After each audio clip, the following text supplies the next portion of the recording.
Assalamualaikum warahmatullahi wabarakatuh.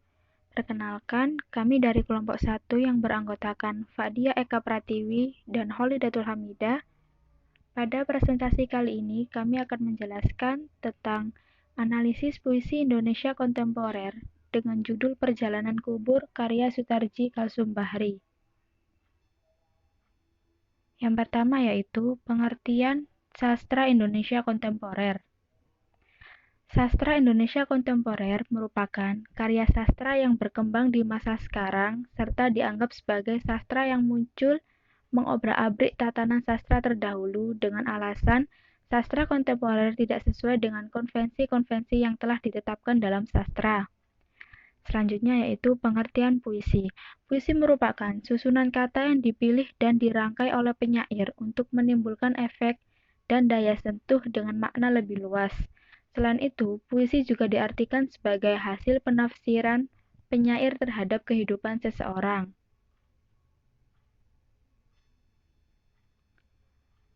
Berikut adalah puisi Indonesia kontemporer yang akan kami analisis.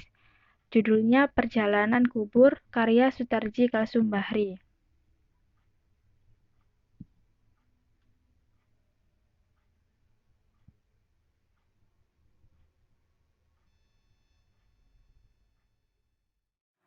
Sejarah dan makna puisi.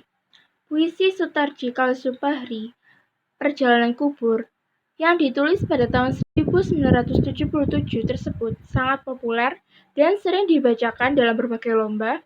Juga secara teks puisi ini memiliki diksi-diksi yang penuh hagis, pola kalimat yang dinamis, dan repetisi yang suspensif. Kita akan dibawa pada imaji yang sakral dan magis. Puisi Perjalanan Kubur mungkin adalah judul yang sangat mistis, tetapi untuk menafsiri judul saja banyak yang terjebak pada teknik normatif, bahwa kata-kata adalah alat untuk menyampaikan pengertian. Akan muncul berbagai imaji yang normatif pula, kuburan, usungan keranda, kematian, tanah merah, karangan bunga, tangisan, kesedihan, dan sebagainya. Dalam kredo puisi Sutarji, kata-kata bukanlah alat untuk menyampaikan pengertian. Kata-kata adalah pengertian itu sendiri. Perjalanan kubur bukan sekedar rangkaian kata perjalanan dan kata kubur yang dijadikan alat untuk menyampaikan pengertian normatif kematian. Perjalanan kubur adalah pengertian itu sendiri. Sebuah pengertian tentang kehidupan yang panjang, sebuah proses keseharian kita selama hayat di kandung badan. Analisis puisi. Dua bait pertama adalah kata-kata yang dipenuhi kebebasan untuk membentuk pengertian. Bagaimana perjalanan kubur dengan kebebasannya menjadi aku lirik yang tak hanya bisa hidup, tapi bisa terluka, berbicara, dan bahkan menjadikan si pembaca puisi sebagai kau, lirik, atau lawan bicara perjalanan kubur. Untuk kuburmu Alina, aku menggali-gali dalam diri. Raja dalam darah mengaliri sungai-sungai, mengibarkan bendera hitam. Menyeka matahari memujuk bulan. Teguk tangismu Alina. Berbeda pada bait kedua ini, penyair menggambarkan hidupnya dengan mencari jati dirinya sendiri.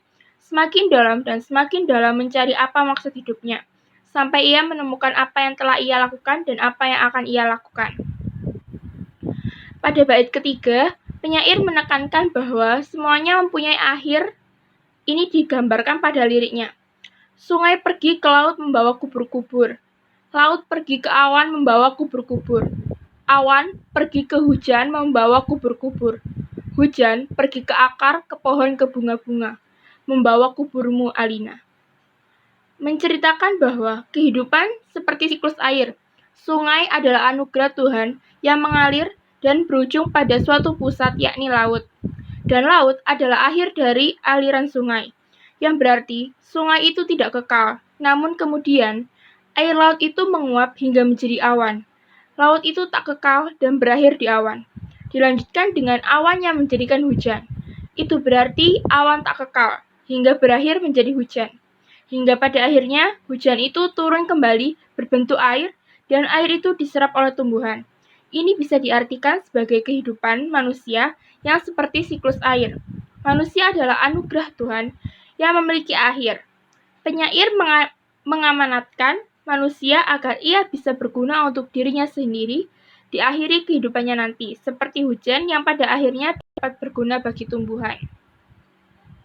Sekian penjelasan dari kelompok kami. Terima kasih. Wassalamualaikum warahmatullahi wabarakatuh.